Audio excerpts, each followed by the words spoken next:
Smoke 'em if you got 'em. We're live. It is Tuesday. We are here as usual at 5 p.m. This is Why Libertarian Live, your live liberty dose of the week. My name is Matt. I have a special guest this week, Dan from Blue Star Union. What's going on, brother?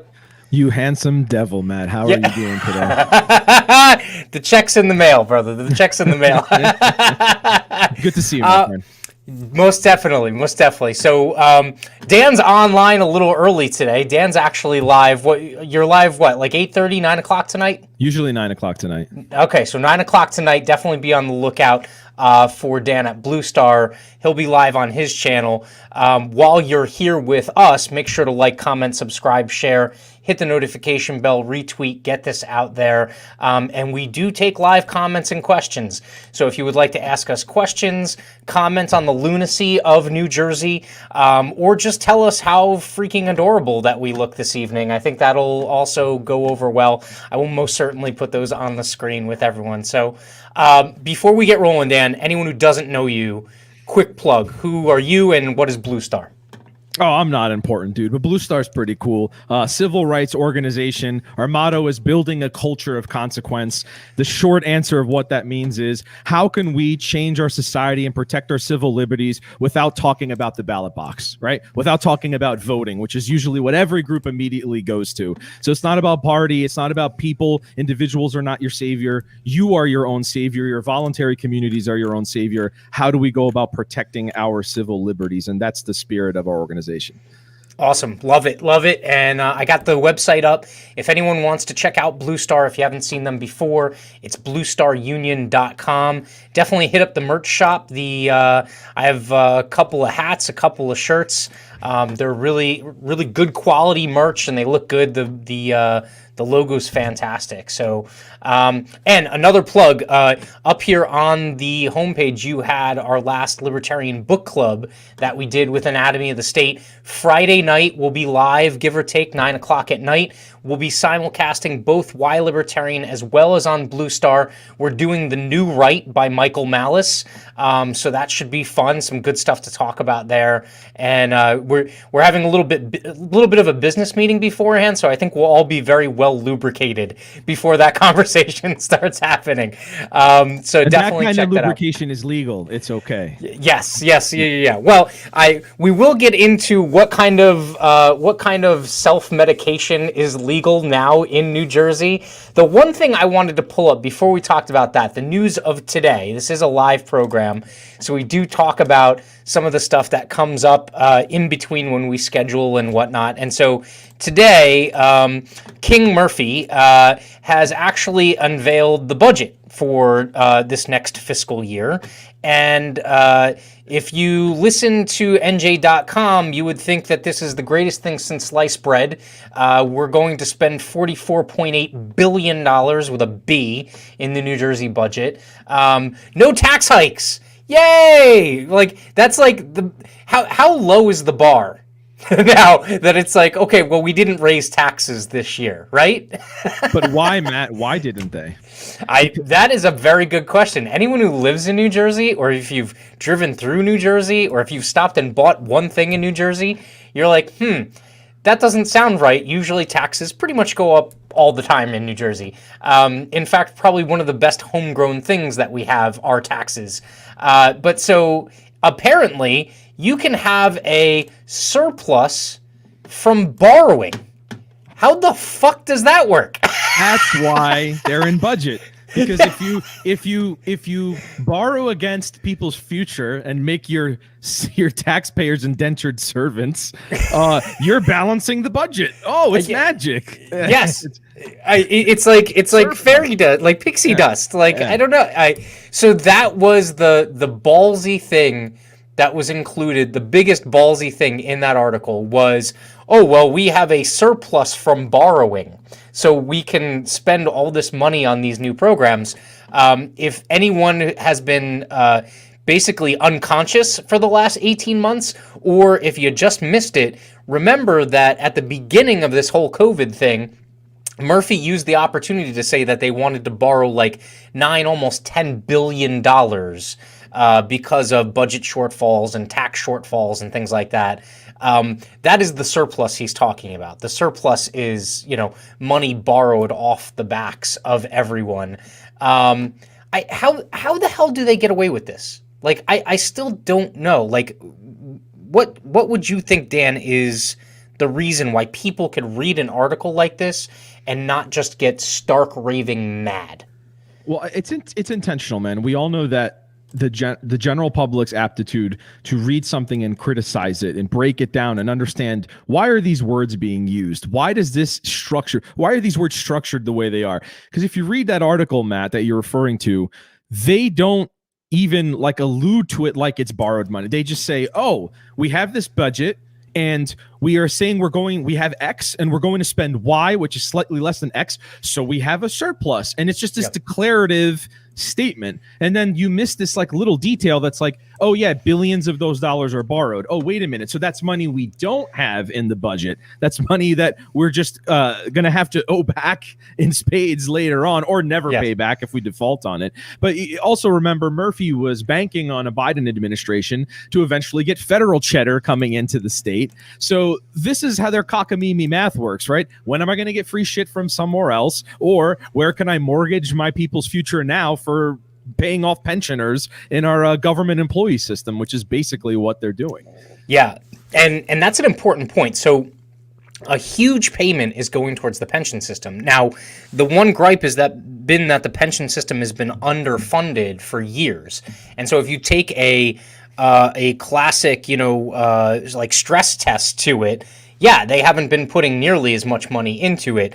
I think, me personally, the problem that no one else asks is the question that's on the other side of it is like, well, why are you filling out such big fucking IOUs in the first place, right? But that's essentially what it is. It's borrowing money from the future that we're going to have to pay back in order to fill that donut hole in the pension system. So it's not even raising taxes or anything, and he gets to use this election year rallying cry like, I didn't raise any taxes, as if we're not going to have to eventually pay them anyway, right? Completely ridiculous. I would have to say that the people of New Jersey, if they don't get how bad they're being screwed, like, they are literally at the edge of the cliff, and Murphy is like shoving them off the edge of the cliff, at least financially, us off the edge of the cliff financially. And it's abhorrent, really, in what they're doing. So anyway, let's move on to something that has at least a little bit of a silver lining just a smidge, like a little one. All right. So I'm going to throw up here. This is Murphy's tweet from yesterday. Today I signed a historic legislation to legalize adult use cannabis, decriminalize marijuana possession in small amounts, limit the use of previous marijuana convictions, and create a regulated cannabis market. When you saw this announcement, what was your first thought, Dan? Well, we've been following this as both as an organization and you and me as individuals, as friends. We've been talking about this for over a year, Matt. Yep. We knew the sort of skeleton that was set up in the ballot question, which was nothing. Right. Yeah. There was basically no skeleton. It was ambiguous. It was vague. And we as skeptics of the state immediately go, how are they going to F this up? Right. Because they're going to in some capacity. Now, did they put out a good bill? No, this is rather a good law. No, by no objective means is this holistically a good law. A good law for my tastes is no law. Right. Just let it be legal and let people do and the market do what it needs to do and let people regulate and companies regulate themselves. I don't think we're going to have much of a debate on that. The question is the efficacy of what they did do and why they did it. Now, I don't know how much you want to jump right into the particulars of all the reasons why this is wrong, but more than what they got wrong, Matt, I am mad at the supposed proponents of liberty and the right-wing movement of New Jersey that are actually mad about the one part that's good, which is taking power away from the state, which is like mind-blowing to me personally. But where do we start with this? I don't know. We could definitely get into that if you want. I think so. At the very top, all right, so I made some notes, right? So I made it like a couple of notes and I tried to break it into, I wanted to be positive first. Before I shit all over this thing, I want to actually pull out the things that I think are actually positive. P.S. Frankie wants to let you know that it's a pretty nice hat, and she wants to know what CZ that you have. Yeah, Frankie, didn't you have a kickboxing class to go to? Did you miss it? Are you sick? Are you all right? I hope you're all right, sweetie. Yeah.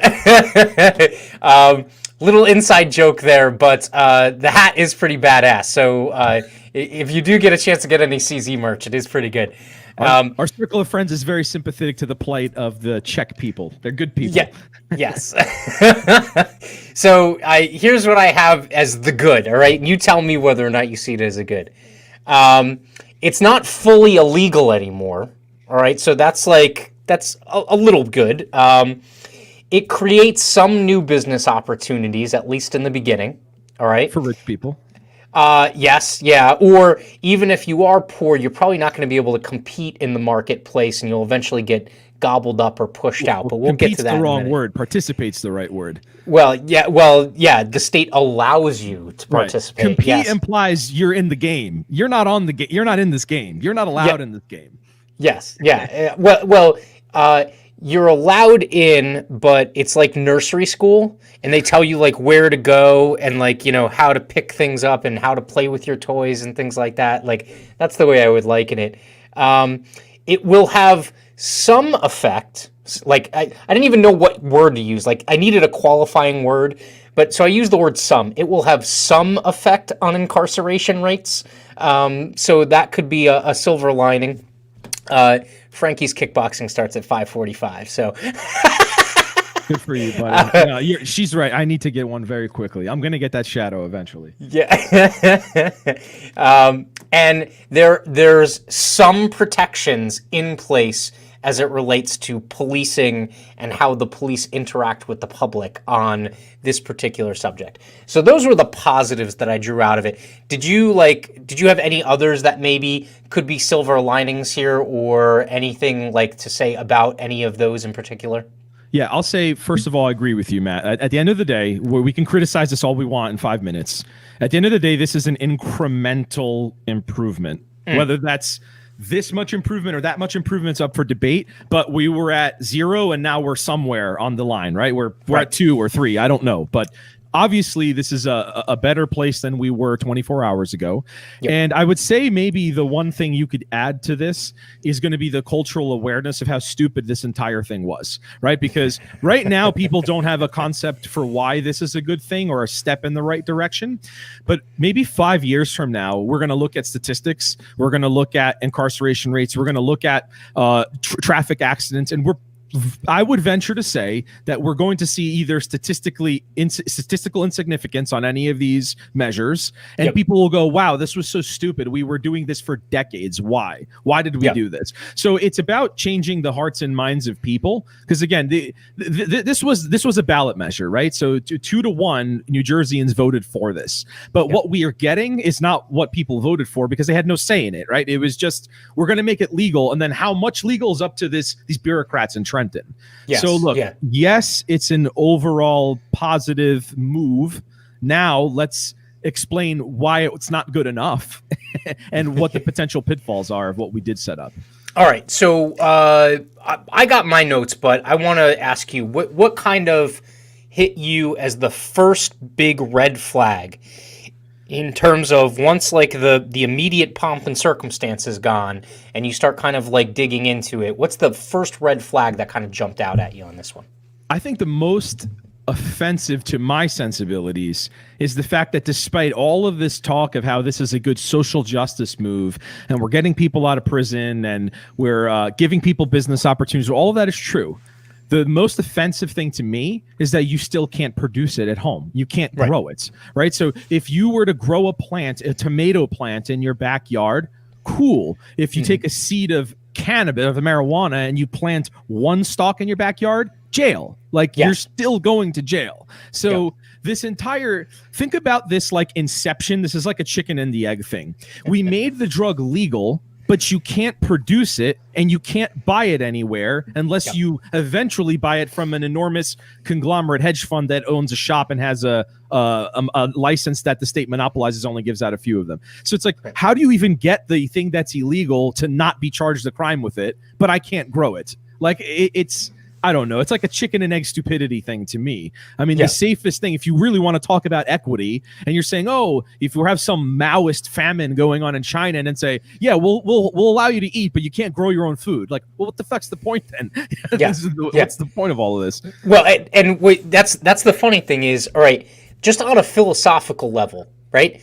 If it's legal, you don't need 246 pages or however long the bill was, 216 pages to say that a plant is legal, right? Like if you're putting all these restrictions and all this control and stuff on it, it's still not technically legal, because if you break the restrictions, which we'll walk through, some of them are freaking arbitrary, okay?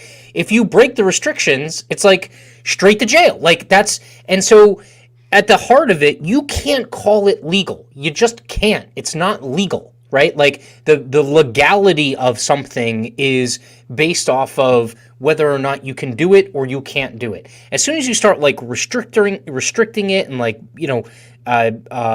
narrowing it down to a small kind of subset of what you actually can do with that thing, it's like, what was the line I used yesterday? It was like, it's basically like the government stole your rights and they extort it back to you, or they're extorting you to give you a piece of it back. And they're saying, okay, well, you can have this much back, but only a little bit. And oh, by the way, you got to pay and don't step out of line because we'll still shoot you anyway. Like, that's exactly what it is, right? That was definitely something that concerned me. And we can walk through some of the ridiculousness. Have you thought about the fact that, like, a lot of this stuff is going to be done by a commission and not by actual legislators? Did you kind of like even run through that? Right, because this entire premise is this social justice premise. So the people that are on the commission are, they have a lot of minority candidates, people that are put onto that board that are oddly like part of the cannabis civil liberties movement, but also people that are just like, people that were former victims of crimes of drugs. Look, we all know that anytime the government gets together to do something, it's going to be bad, right? It's not going to be a good thing. And the funny part is, now you're right. Now we've got to listen to these bureaucrats that don't know anything any more so than you or I.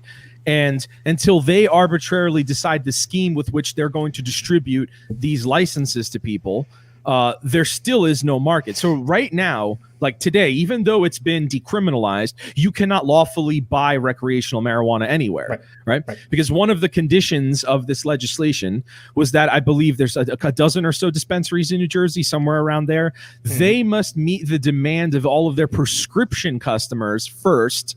And until they figure out the licensing scheme for the recreational locations, no one can buy it for recreational purposes. So it could be very well, next fall, like by Halloween, before anyone's even buying this, who knows when it's going to happen. And for reference, the state of Massachusetts, when they did this a couple years ago, from the inception of the decriminalization to full recreational purchasing was 2 years.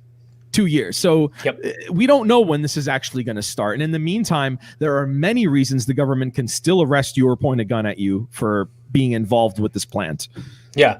And a lot of those decisions, like it's just echoes of like the Affordable Care Act and like, okay, well, wait, what are the rules and regulations? Oh, well, you got to pass the bill to find out what's in it, right? Like a lot of the model bill that I was going through. Now, granted, it's a model. I still have yet to see the actual full bill that was passed. And something I said offline to you before we went live was NJ.com and Star Ledger and everything like that. They write these articles about, marijuana is legalized and everything like that, and then they never cite the actual bill.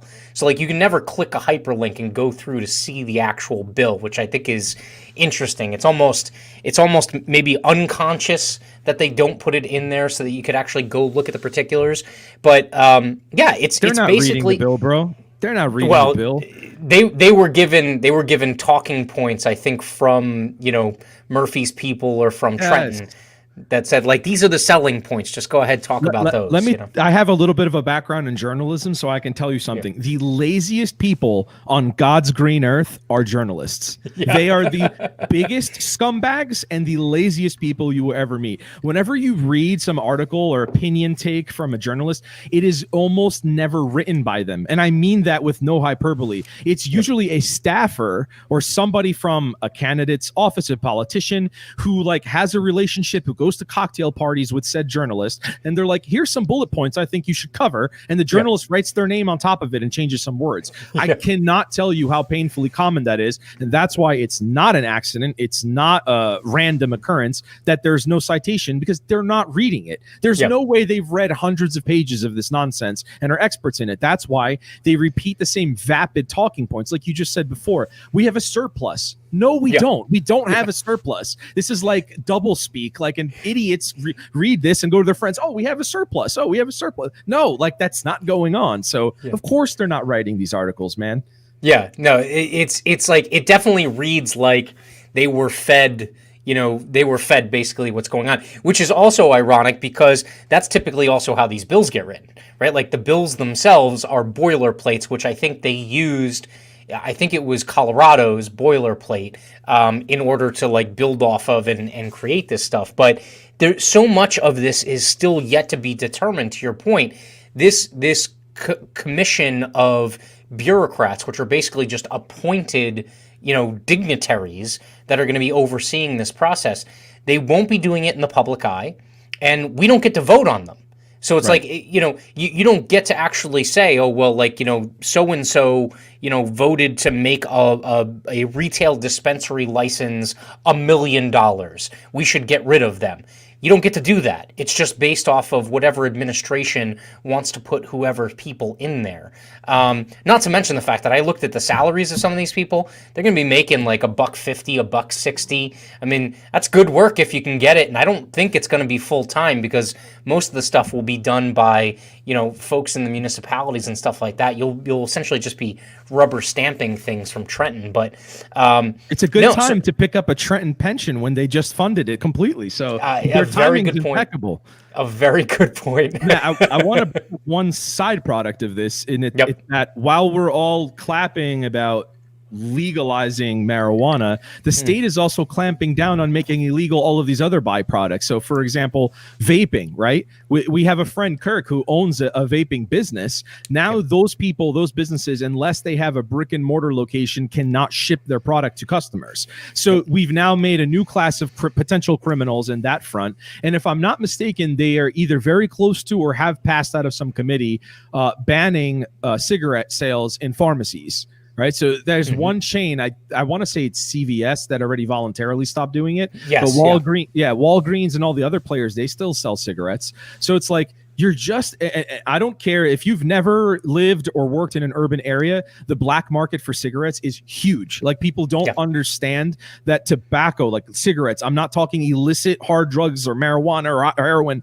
like Marlboros, like Newports, Lucy, no, they are stolen or bought in other states. They avoid the tax stamp. They get fake tax stamps to put a New Jersey stamp on it, and they sell it in bodegas. So that is one of the biggest black markets in New Jersey. So we're simultaneously making these ancillary products more criminal, and we're pretending like weed is legal and going like this and clapping for ourselves. Yes, yeah. Well, that was Eric Garner. I think that was Eric Garner. He was the one who was choked in New York City. Yeah. Because he was selling loose cigarettes. And that kind of goes to the point where, like, when you dig into the regulations that they've actually laid out for now in this bill, you're also kind of seeing, like, if you're of that mindset, you can see that protectionism that's being built into the system for certain producers. So, like, part of the reason why, like you said, like, you can't necessarily, like, home grow, right? The reason why you don't have that isn't because weed is now bad, because we've just said that you can do it. It's now a thing, right? Like, it's now, like, sanctioned by the state. But that being said, you can't grow it at home because that would be competition to these other people that we want to put ridiculous regulations and controls on that are going to have to spend all this money. It's the same dynamic of, like, Uber versus the taxi companies. The reason why, like, governments hated Uber, because Uber was like, the hell with your regulations. I'll just grow as fast as I can, and when you sue me, I'll just have ridiculous amounts of money to fight in court all day long and lobby you to change the laws. But the reason why those protections were there in the first place was because they artificially increased the price of a taxi medallion to, like, $250,000, $500,000, $1 million. $1 million, dude. They're over $1 million. Yeah. And I mean, think of yourself as a taxi driver or as a company that owns a bunch of those medallions. If I paid all that money, the last thing I want is the government now turning around when it said it was going to protect me and just take that stuff away from me, that protection, and now all of a sudden my $1 million medallion's worth nothing, right? But that being said, that's a problem with what the government did in the first place, not an argument for why it should be put in place, which is disconcerting because now that they're essentially allowing or setting up a new marketplace, they're setting it up with this protectionism in place, which is not free. It's not free market. It's not competitive. And so that was something else that also, here's the other thing. How the fuck do you come up with the number 6 ounces? How does that matter? Like, what is, I would love to hear the logic behind, like, someone was like 4 and someone else was like 8 and they were like, oh, we'll just meet in the middle. Like, I have no idea what the logic is of whether you have 6 ounces more or less on you and whether or not that is a crime. And we know okay, let's put it this way. We do know that there's going to be several people still possessing above that amount because the black market isn't going anywhere for reasons we can build upon. So that's why they still have an arbitrary number. They still don't want a black market to thrive, and they want to be able to arrest you, point a gun at you, shoot you perhaps, or put you in a cage and take you away from your family if you are either suspected of being in possession or being in possession of above this volume, right? 6 ounces. Yep. So that's still going to happen. So it's like, wait, I don't understand. You want social justice for minorities if they get this illegal substance that they cannot grow on their own and they legally cannot buy anywhere. Yep. As long as it's less than 6 ounces. But if it's more than 6 ounces, we want to shoot you. Like, yep. I don't understand that. And also, if it's under 6 ounces, where did you get it from? Yeah. So you had to have gotten it illegally. So the state is like, this is the chicken and the egg thing. They know you're committing a crime by the letter of the law, but they're like closing their eyes to this one, but then shooting you for the other one. It makes no sense. No. Well, it makes sense in the context of the power dynamic and who they're trying to protect versus who they're obviously not trying to protect, right? And we kind of talked about this offline a couple of days ago, and it's like, well, why would you set up a system where you're saying that, the poor and the minorities are going to be, helped by the system when in reality it doesn't really help them at all, and you have a system that still preys on them and in much higher proportions sends them to prison? Well, the answer is they have less to lose.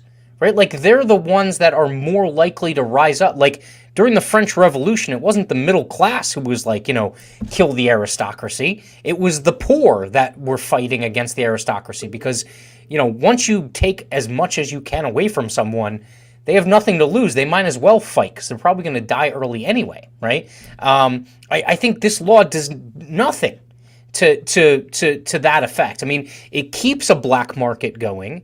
If anything, it's going to maybe even cause the black market to grow or to at least evolve because the taxes. Now, the number I saw on the tax was 25%, but then I heard someone say 40 the other day in terms of the percentage. Now, the model bill that I read ramps up over time. So like the first year, it's like 10 or 15%, and then it goes incrementally over time. And then it says at the very end, typical government bureaucracy bullshit. At the end, it says, and then the commission will have the liberty to make future decisions on what that tax structure should look like. It's a right? living, breathing document. Yeah, it is most definitely living and breathing. And, even if there is some kind of artificial cap on it right now, that just means that it can rise infinitely up to 100% if they want or more based off of their whim, right? So here's what they're doing, and you hit the nail on the head. There's two taxes that are behind this. There's the New Jersey state and use tax, which is your standard sales tax, which is, I believe, 6.625, some decimal point like that. Mm-hmm. Of that 6.625, when the government collects that off of your marijuana purchase, I want to say that 60% of that 6.625 has to go to this social justice fund, right? Yep. And then there is a separate tax, which is the one you're talking about, which is the progressive one that's going to only go up over time. That's the social justice fund as a whole. 100% of that goes to the social justice fund. And Right. so think about this in the converse. We have this good that we're going to allow people to lawfully buy. And when we collect sales tax for the state, it's supposed to go towards the budget to fulfill things that we all need, but then we're going to send it to very specific targeted communities. So if you don't live in Newark or Patterson or Trenton, like, you basically get no benefit of it or virtually no benefit of it. So how is that fair too? I mean, like, there's all of these little injustices that pop up where they pretend like they're helping things, but again, they're just stealing your money and handing it over to this guy. And the only reason they're doing any of this, Matt, we know, is because they can make money off of it. They don't care really about getting people out of jail, because if they did, they'd just take them out of jail and stop making it illegal. It's very simple. Yeah. No, and that's an interesting point, because this thing hit two big roadblocks on its way to getting passed. The first one had to do with how the tax money was split up. Right? That was the biggest impasse at the beginning. And then the second one ended up being the still, criminalized behaviors, what those looked like, and then what it looked like if you were under the age of 21. The first roadblock it was so ridiculous because they were pushing all of the expense of enforcement of these rules and regulations on the local municipalities, without allowing them to experience any of the benefit. In fact, a lot of the municipalities actually would have taken an L on this, because the amount that they would have to spend in enforcement and regulation would actually surpass what most of them would make in terms of the actual tax revenue that they got on the split. The state looked at this with huge bug eyes, and they were like, "Oh my God, dollar signs! Like, we're going to be able to fill the budget deficit, and we'll have surpluses all over the place, right?" Like, surplus. What a great term. But so that was one of the big hangups, and quite frankly, to your point, if you want to make it legal and you want to stop putting people in prison that are of a certain skin tone or from a certain place, just freaking do it. Like, you don't have to have some kind of like extortionist offset to do that stuff. Just do it. Just stop putting them in prison. Like, it's just that easy. So to that point, so one of the things that came up, and this is like right in your wheelhouse. One of the things that came up was if you are underage and you are in possession, now they're saying that police officers cannot detain you, arrest you, and it's basically looked at as potentially a criminal penalty on the part of the police officer. If they do so, they can just issue a written warning, right? And I'll let you explain what was the Democrat light response here in New Jersey. I honestly, dude, I don't even know where to start with this because there's like 3 directions I want to go in here. Like, the first direction is, it's like, that should just be what the rules are all the time for everything. Oh, a police officer infringes on your rights and unlawfully arrests you. He should be punished for doing that. In fact, he should be punished harsher than a civilian. Well, they're all civilians, but for a non-police officer doing some similar act, because that cop took an oath to protect the Constitution and your individual rights. So he should be doubly, or she should be doubly punished for doing such a thing. So the fact that like we're like saying, oh guys, only with when they abuse you this way will we actually come down on them. They should be doing that all the time. Like, it's absurd. Now, I am no fan of leftism whatsoever, or statism, or socialism, any sort of these principles where there's a big government controlling production and all of that. But like I said at the beginning of this conversation, the most offense to my sensibilities has been from the right and their reaction on this. So let's go through all the things that can happen, with contact with a police officer. Everyone is presuming the worst case scenario, which is like, you and I are fathers, right? Let's say we have a teenager. We have a 14-year-old daughter, and she's with some friends. Your daughter has no clue that their friend has marijuana on them, right? And if a canine dog smells it or something, they're walking on the boardwalk, a cop smells it. You're telling me you, as a parent, want the police to tackle, handcuff, molest, and take away and kidnap your daughter, who in the best case may have done nothing wrong, may have been totally innocent. And we have these voices like Matt Rooney, who runs a very influential blog. He's like a Republican talking head in New Jersey. I enjoy reading his work, but when I hear his reaction to this stuff, it's like dumbfounding to me. And I think he's a father. I'm not sure, but I don't know about you, but there is 0 times 0 where I ever want to give the government, i.e. the police, more legal authority to kidnap my child, even if they were guilty. Like, that's never what I want. Like, if the child is caught with marijuana and they made a stupid mistake, that's a discussion for me as a father to handle with my child. And I'm not even telling you that I endorse this. See, and that's the other fallacy that we run into, is that when you criticize the way the government can abuse you, we somehow are endorsing the act, which I'm not. Like, it's just, the solution is not to have the government molest and kidnap our children. Like, that's not going to solve anything and not going to be good. And if you speak to people who have gone through this, there are lasting legal consequences that can follow you throughout your life, even for a charge when you were a minor. So, man, there's so many directions we can go with this, but the unilateral voice is right-wingers. It's Republicans in New Jersey that are lamenting that the police can't shoot their kid now if they find or smell marijuana on them when they're in a car, which I find astounding. Well, and there's also the undercurrent here of, dare I call it hypocrisy or whatever, and depending on the issue, those same people are talking about how, like, well, you have to parent your kid. I don't want the school system to parent my kid. I don't want whatever, state functionary to parent my kid. I want to parent my child.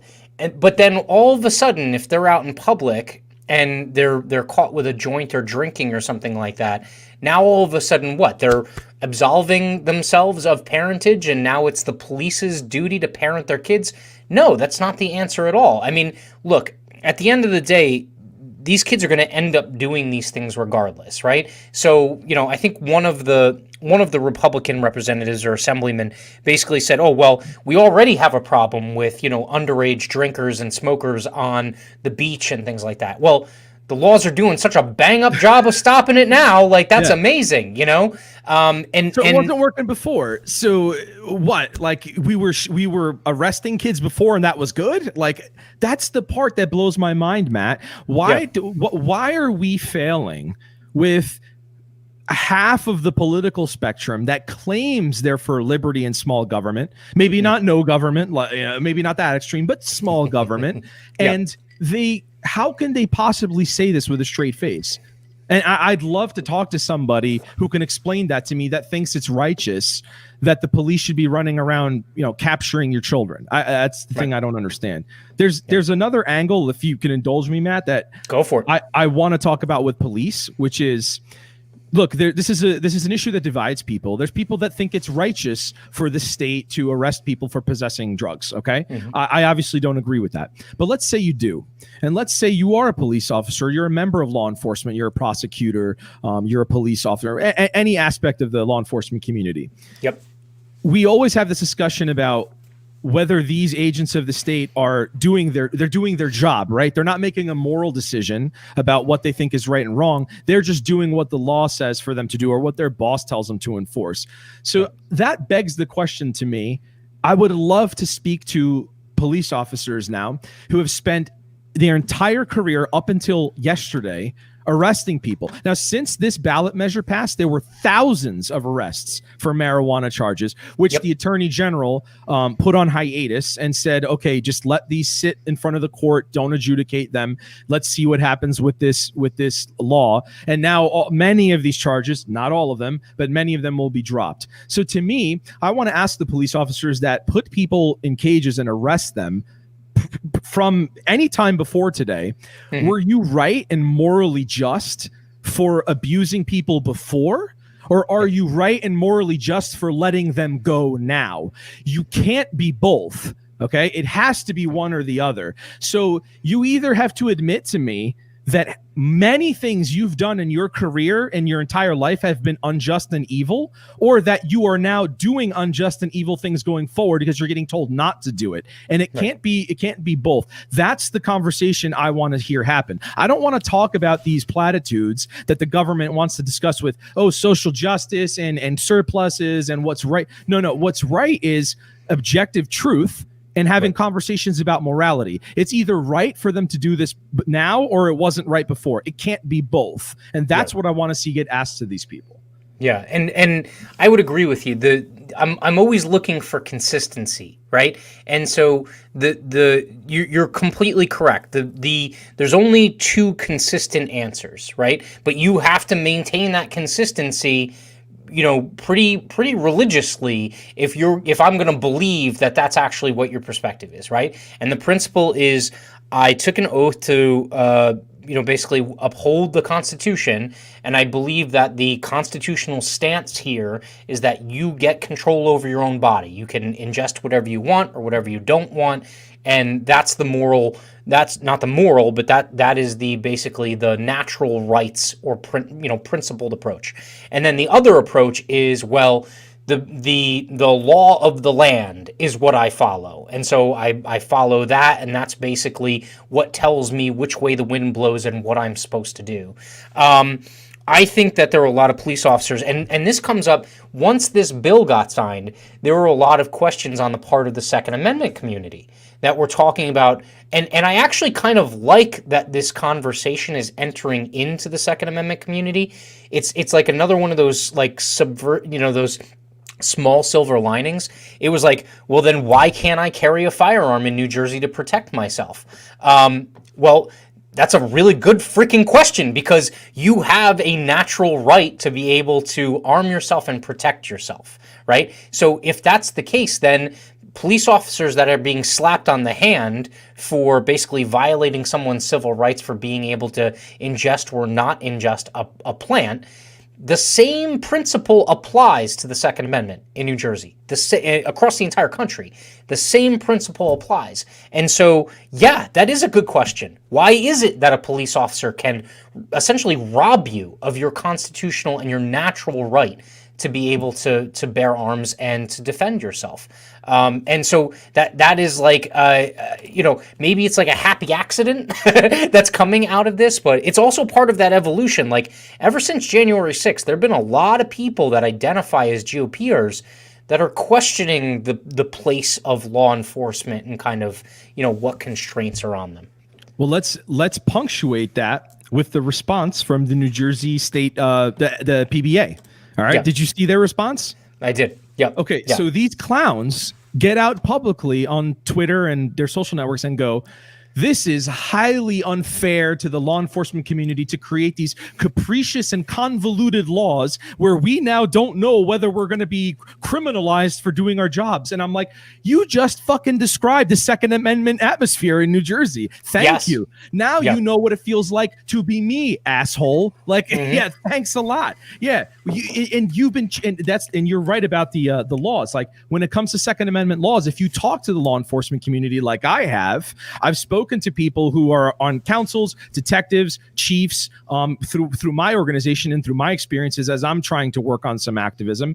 And when I ask them a pointed question about legality, they go, yeah, man, I sympathize with you, but it's not me. It's the government. It's the legislators. Then when they fuck up doing a permit and I go, no, here's the statute you fucked up. Then they go, oh, well, what do you want from me? Oh, what do you want? No, don't put your hands up. You told me when I wanted my rights to go complain to the legislature. If you don't want to do your fucking job and file this permit, fuck you. Either go to the legislature or change it, or do your damn job. So you see, they want to take the best of both worlds. When they don't want to work, they hide behind, oh, my hands are tied. And then when it's time for them to lawfully do their job based on statutes in our state laws, then they don't want to do that either. So it sickens me, dude. And I'm glad.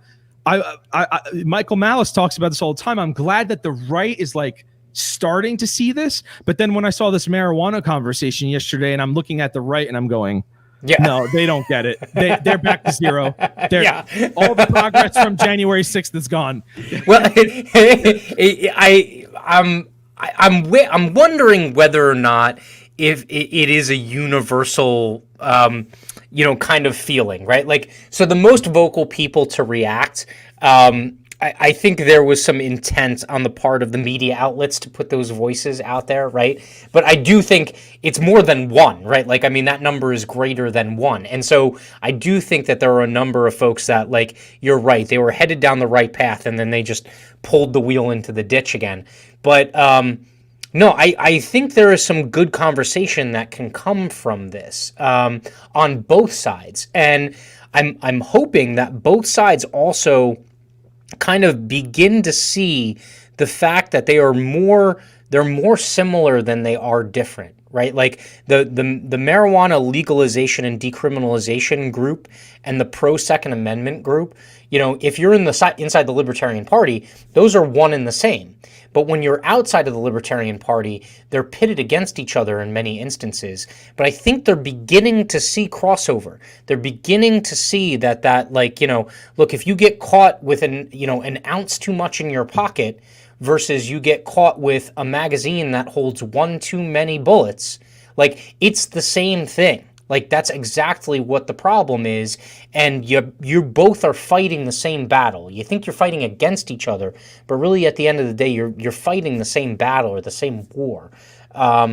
So let me run through. I pulled some of the actual verbiage from the model bill, and I thought some of this was like, some of it's disconcerting, some of it is funny. But like, some of these things are off the wall. Like, one of the thing talks about how the commission is going to establish procedures for IDing, seizing, confiscating, destructing, and then here's the kicker, or donating to law enforcement for training purposes, all marijuana or marijuana products produced. And the first thing I thought about was like, how I forget what movie it was in, but like there's a question. They were like, how much drugs do you think are seized by the DEA in the country every single year? And then the person who's being asked is like, you mean what they don't keep for their own personal use? The ones that make it to the evidence locker. Yes. So I thought that was really interesting. Here's the other one.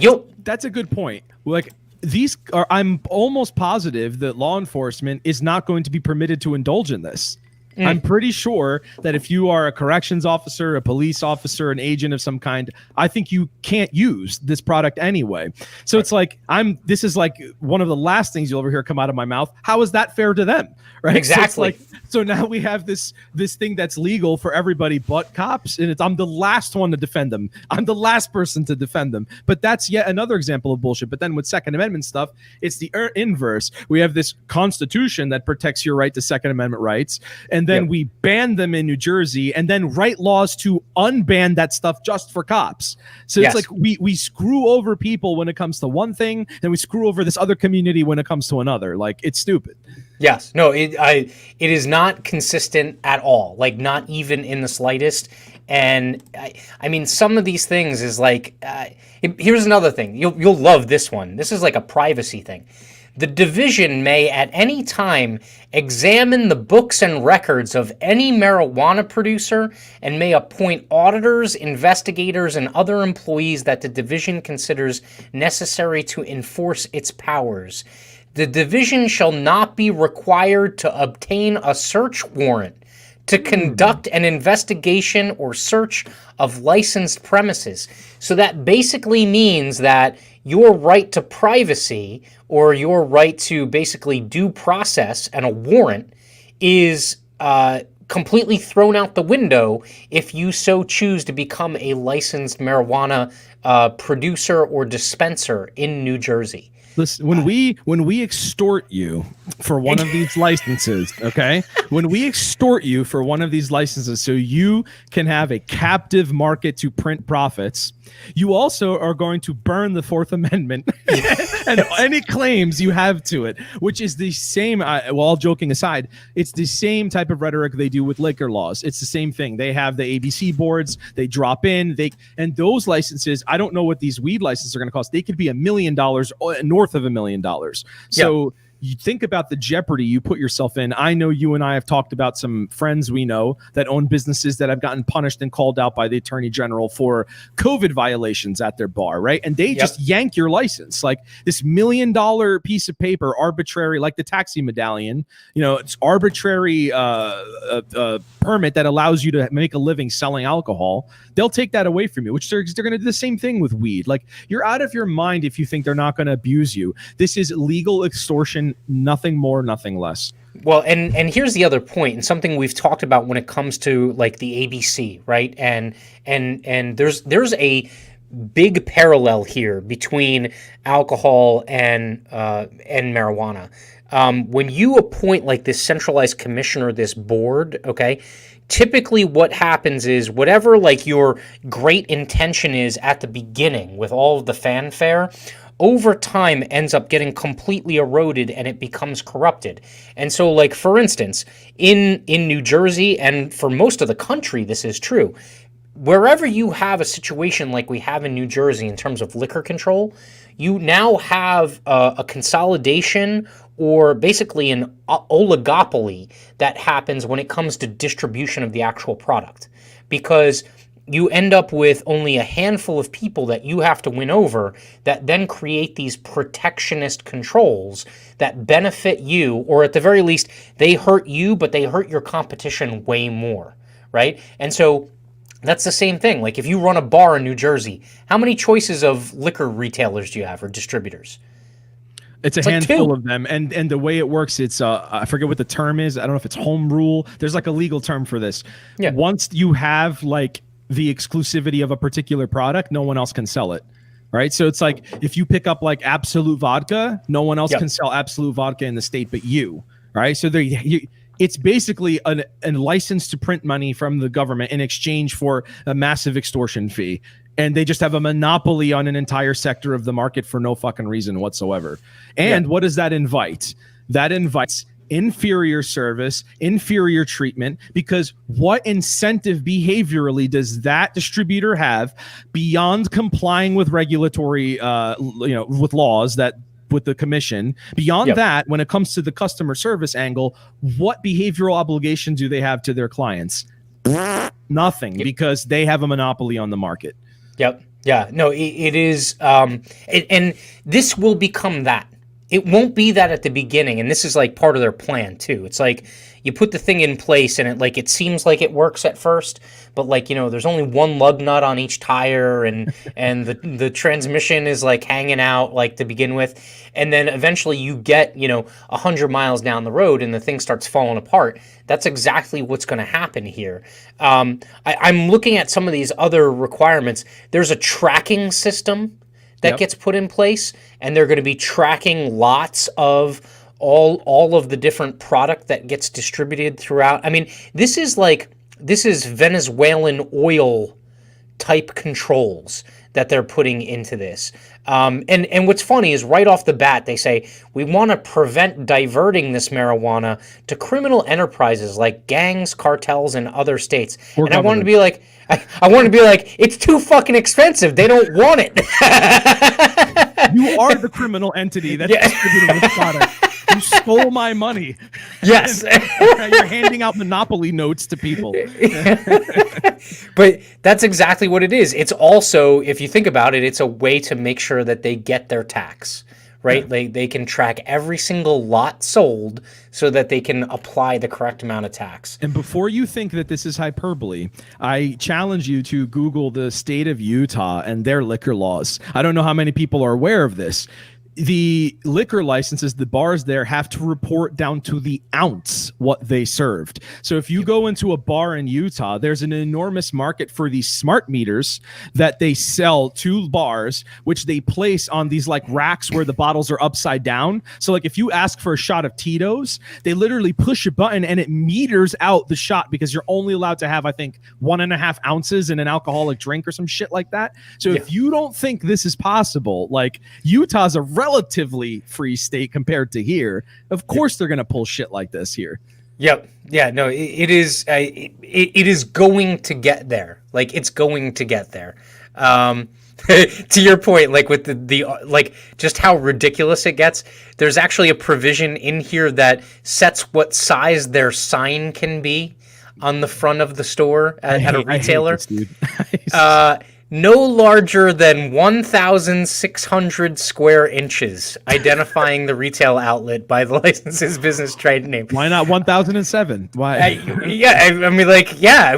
guess there's some logic behind.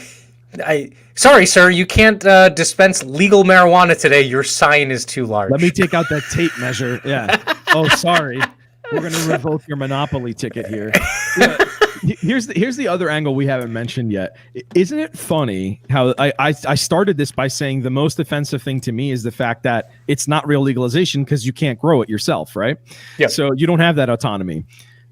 You can brew your own beer. You can grow and cultivate your own wine, but you can't distill liquor and you can't grow wheat. So it's how much more arbitrary can this get, right? Yep. And for the people that say this regulation is good, again, why is it good for marijuana but not for wine? Because I can down a bottle of cab and crash my car into somebody, right? If I'm going to use the statist, relativist kind of argument. So why is that okay with wine but not with marijuana? It's totally nonsense, man.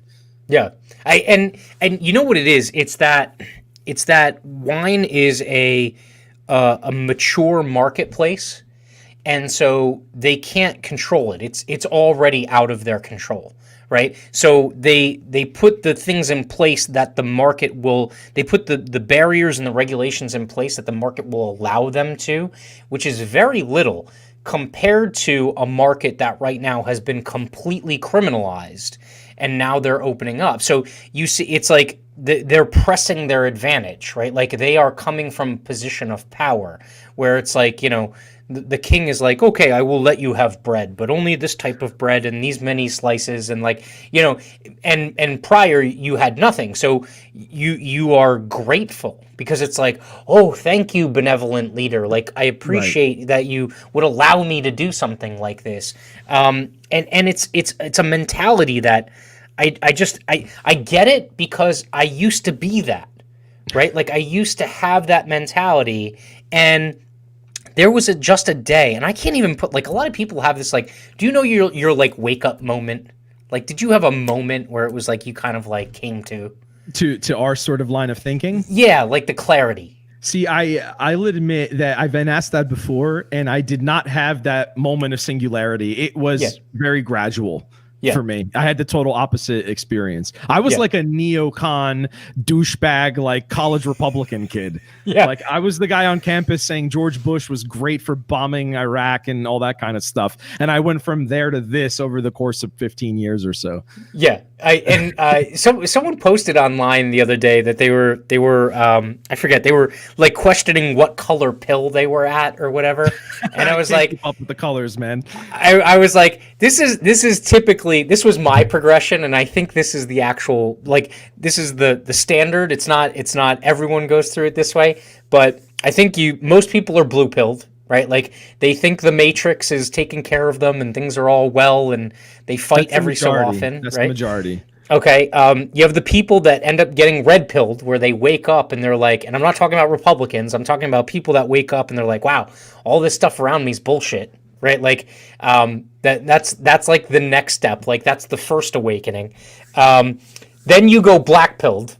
Right, you're like, everything's around me is bullshit. Everything's stacked against me. Just take it down. You become like a collapsitarian. And there's nothing I can do. Yeah, exactly. Yes, yeah. Just take it. Like Ron White has a line in his stand-up comedy bit. He's like, I was on a plane and we like lost pressure or something like that, or we lost one of the engines, and everyone thought we were gonna go down. And I had been drinking whiskey and scotch all day long, so I was like, fuck it, hit something hard. I don't want to limp away from this one, like that's the black pill.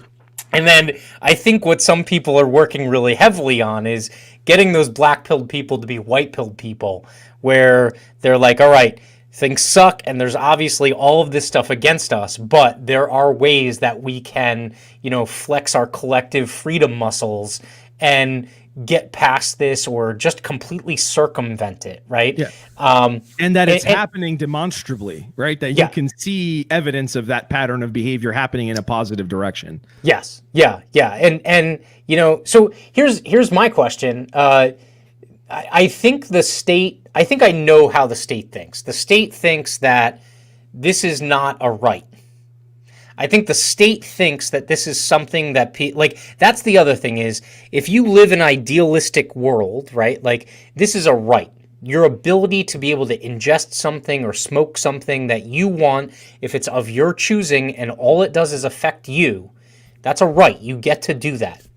The state still doesn't feel that way, right? Like they think it's something you're going to do regardless, but they still don't think that you have the right to do it. They're allowing you to do it.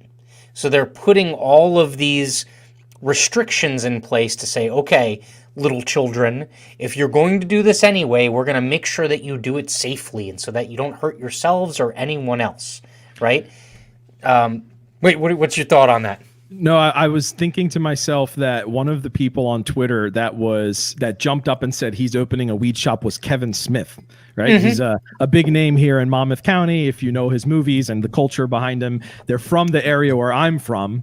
And so this millionaire who lives in Los Angeles and, has probably a couple of mansions to his name, he's the one that's going to benefit from this. not the poor black guy in Newark or Patterson, right? So that's where my mind goes. So when you say, what's the government's intention? It's like, well, their intention is to go give these monopolies to a bunch of rich people, because that's who's going to be able to comply with all of the absurd regulation. Some like mom and pop guy who maybe scrimped together $25,000 and wants to lease a storefront, a strip mall, is not going to get a license. It's not going to happen unless the government decides you're the right type of pariah that we want to put in front of the cameras to say that you're a victim and we helped you. You're either that or you're Kevin Smith or you're a hedge fund, right? Those are the people that are going to benefit from this. So to answer your question, yes, like it's not that they even think they're looking out for your best interest. That's the biggest fallacy, right? The biggest fallacy is that anything the government ever does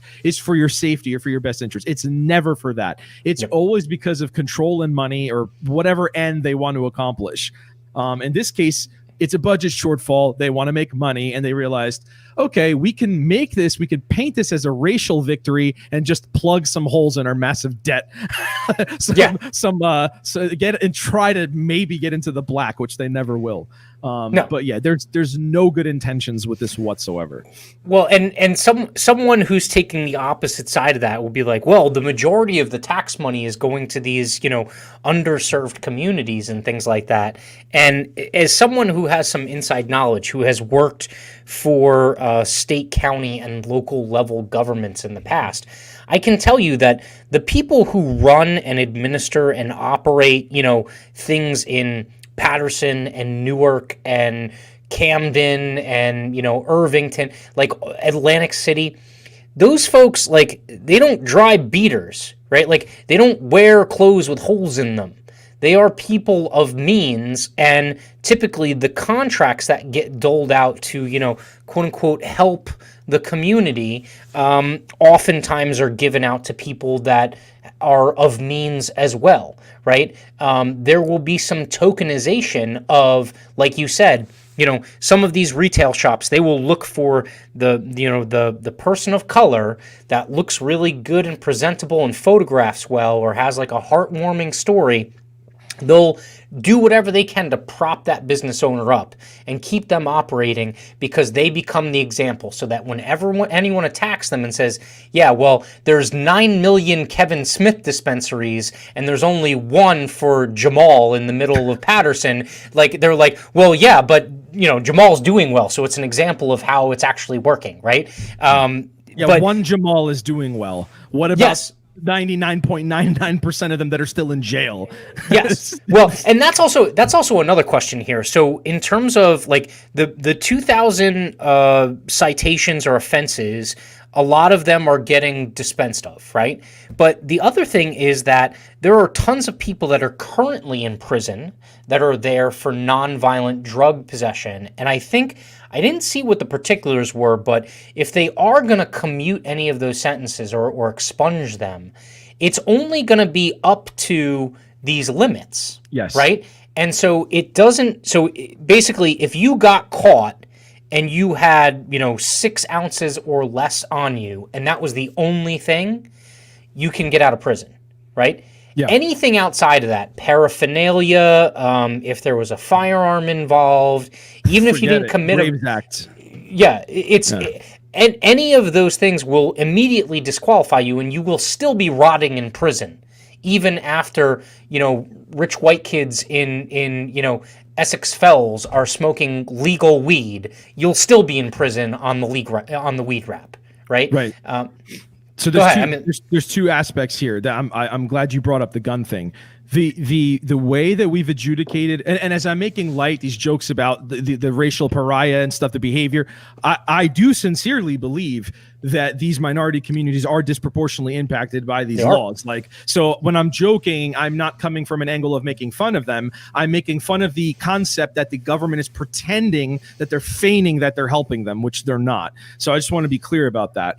So the genesis of these minimum mandatory adjudication schemes in our state laws come directly from drug laws from the 1960s, which were pushed during the Reagan era extremely hard by right-wing government, federal government.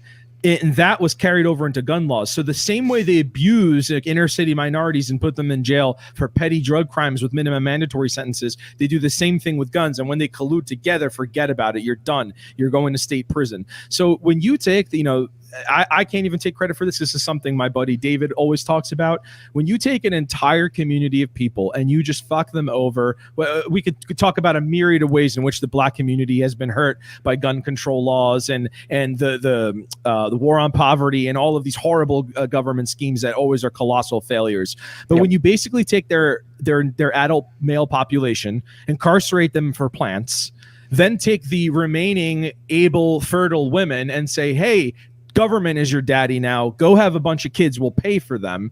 You're basically like suiciding an entire community of people that prior to like the Great Society and President Johnson were proud insular community that intelligently were very skeptical of government. If you talk to African Americans and people who will tell you about their family structures and the way they engaged with civic government prior to the 1960s, they'll tell you you'd think they were libertarians because they were like, no, we don't trust that shit. Get that away from me. I want nothing to do with your schemes. Don't come into my church. Don't come into my community. Don't tell me I have to take this vaccine or whatever it is you want to say. They were staying away from it.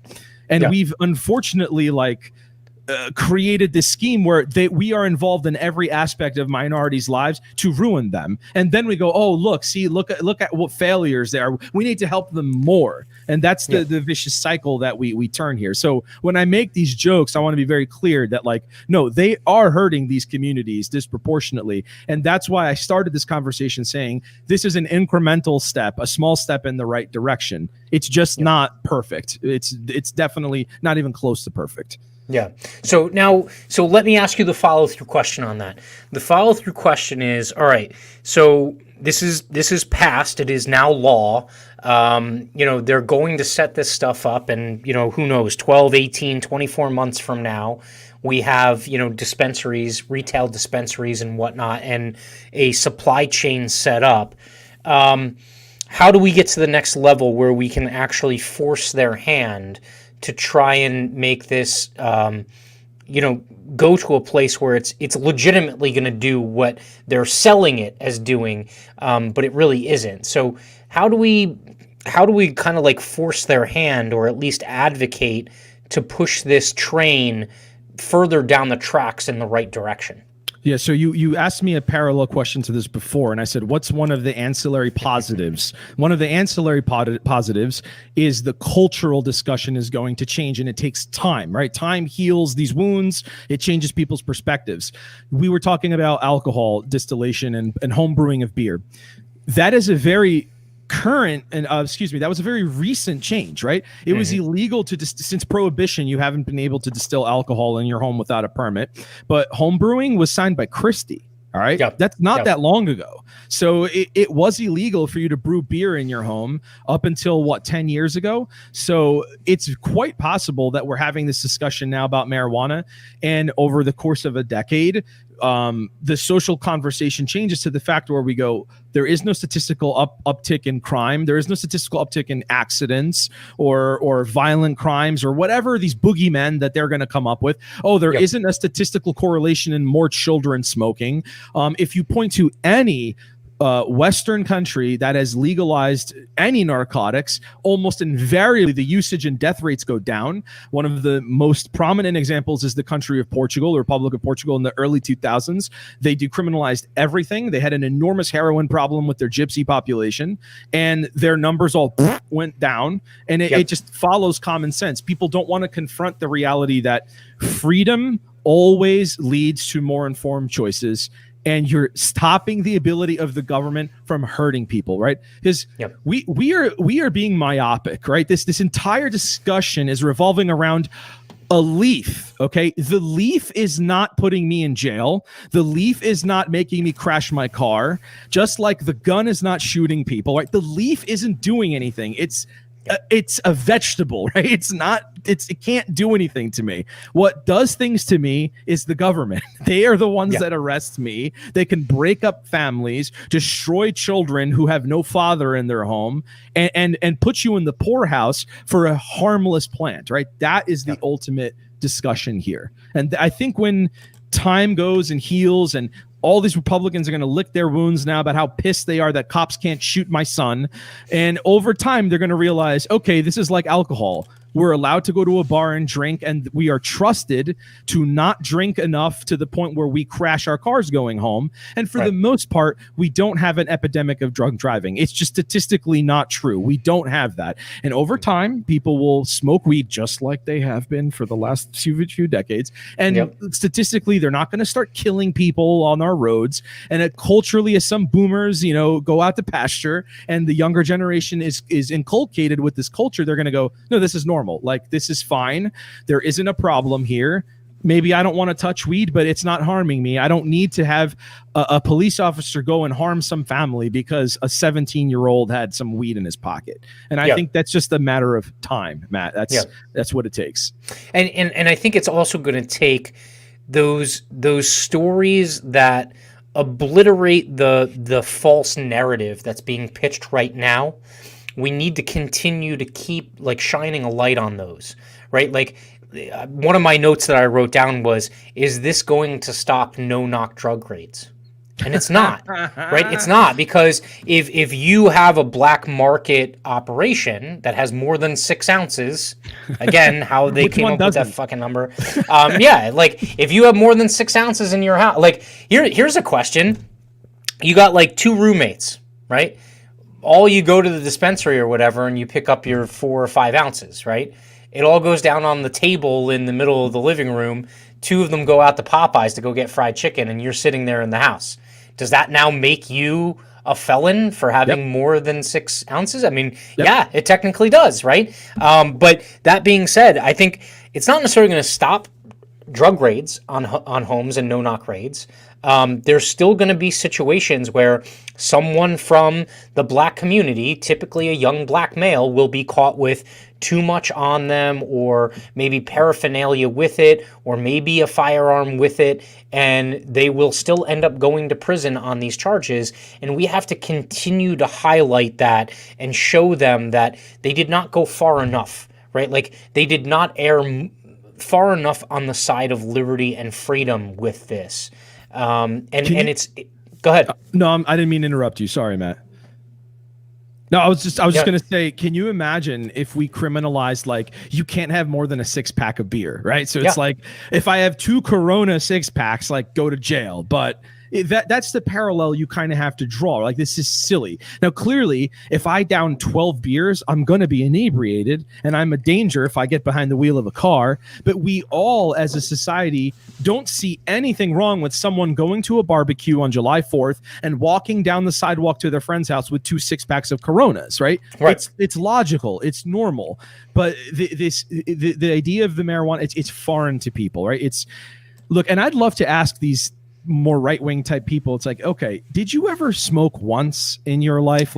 Be honest. And if they say yeah, I'm okay, you did, right? And you got away with it. Do you think you were better off if you had a gun pointed at you and you got put in a cage and had a record? Or are you okay the way you are? Did you turn out all right? It's of course, and this is yet another thing I'm going to credit Dave for, and it's because he said you have to remember that people have this heuristic bias where they think, no, when I talk about using the police to oppress people with drugs, I'm always referring to those people, right? It's someone else. It's not my kid, because my kid would never do that. So I'll endorse the neighbor's kid getting arrested because fuck him.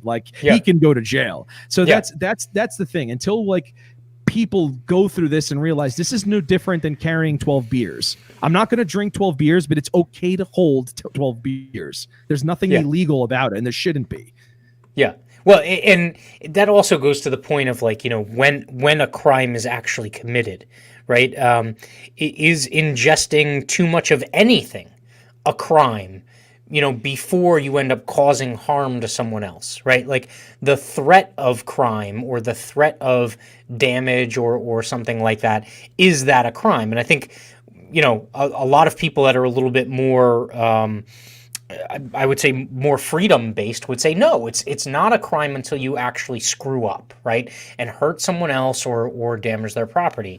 I think the other element here is going to be, so my wife and I get into this conversation a lot, and it's not a debate because we pretty much line up on the same side, but we see stories about things of like, DIFUS being called on families and stuff like that. Something made me think when I saw this bill come across that, all right, police officers are not able to detain you if you are under the age and you are, smoking marijuana, or even, I believe it follows through to alcohol now as well, right? You can get a written warning, but that's it. At what point in time does DIFUS become a weapon here? Where if your child is caught twice or three times, they turn around and say, oh, well, now you're an unfit parent and your child is in danger and they need to be given to someone else or taken by the state into their custody. That kind of keeps me up at night because, I trust my kids, but look, kids are dumb. Like, they do dumb things all the time. I think back at stuff I did, and I'm surprised I'm here to tell the tale. But were you better off in a cage? Well, yeah, at least you're protected, right? Like, unless what we were talking about the other night. I mean, like, unless you're in a prison, in which case they can't protect you anyway, and you're that's another podcast. That's another hour, dude. You need a shiv, and you're getting drugs there too anyway. So it's like pick your poison, like which way you want to go out, but. No, I wonder that a lot. I wonder, I again, it's kind of like, you go down the rabbit hole and you're like, all right, which way could this go? And there's no definitive route as far as which way it goes. But I think the truth of it is that it typically ends up with, some form of oppressive government intervention. It almost always does, right? Like, they have a monopoly on being able to call the shots, and they don't like giving it up. And they won't if they don't have to. And so in those scenarios, look, I mean, there could be a bunch of pissed off police departments that decide that, we'll now use, family protective services as our attack dog on these particular cases because we can't ourselves, fix the problem or parent the situation, Go ahead. And you know who that also is going to inevitably hurt the most? The poor, possibly less educated people that don't understand their civil rights. So, Matt, I'm DIFUS. Knock, knock, knock. Hello, Matt. I need to come and walk in your house and talk to your children. What do you say? No, come back with a warrant. Okay. See, you know that. A lot of people don't, right? They just think, oh, some person with a piece of tin on their chest is telling me they're going to come in my house. Well, I have to let them in, right? Otherwise, I'm going to get in trouble or some shit, right? Yep. Who is not going to know that? Likely the poor inner city father or mother who doesn't know better, unfortunately, and they're the ones that are going to get harmed by those people. Look, the government is never there to help you. So if they're knocking on your door, it's not to help you, it's to hurt you in some capacity. And that goes back to what we said originally. Every time they meddle, there is never good intention. It is for either a punitive reason or for them to have some financial gain to steal or rob from you. That is the only two conclusions that can come from this Venn diagram. That's it. Yeah.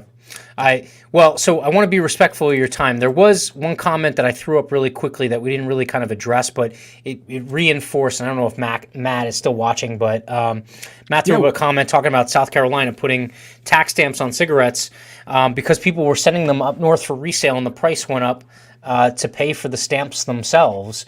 That's just a perfect example of how goods and services are going to flow, right? Like, and so if you create the environment where there's free market competition, then you will gain from the benefits of that free market. If you decide to create a restricted marketplace, the goods and services will still flow. They will just flow in a more of a black market or kind of under the table scenario. And I think that's going to ultimately happen here. You are not going to, and what's funny is in the model bill, it actually starts off by talking about the racial disparity in terms of how these rules are enforced, and then it also starts talking about how there is a black market and we need to, like, you know, head it off at the pass. And then you read further and you're like, okay, all that stuff, all that bullshit that you said in the beginning, you're completely negating what you thought you were accomplishing in the beginning of the bill as that kind of like summary statement as far as like what you're trying to accomplish. So I hope I'm wrong. I think both you and I know that we're right. Like this, of course, this will evolve the way that it's going to evolve. I mean, it just is what it is. But the taxes will go up. It will it will become less affordable. The black market will stay there. The black market will increase in direct proportion with the increase on the taxes. Yes. And to conclude this thought, I cannot wait for the first arrest of a black man when they get caught with 6 ounces. And I want to see the response from the law enforcement community and from these leftists, Democrats in New Jersey that purport to be champions of the poor and the downtrodden minorities. And when they arrest that guy for having 6.5 ounces, I want to hear their moral platitudes about how this is for the greater good and that guy needs to be in jail. Yeah. Yeah. It's for his protection. Yeah, it's for his protection, of course.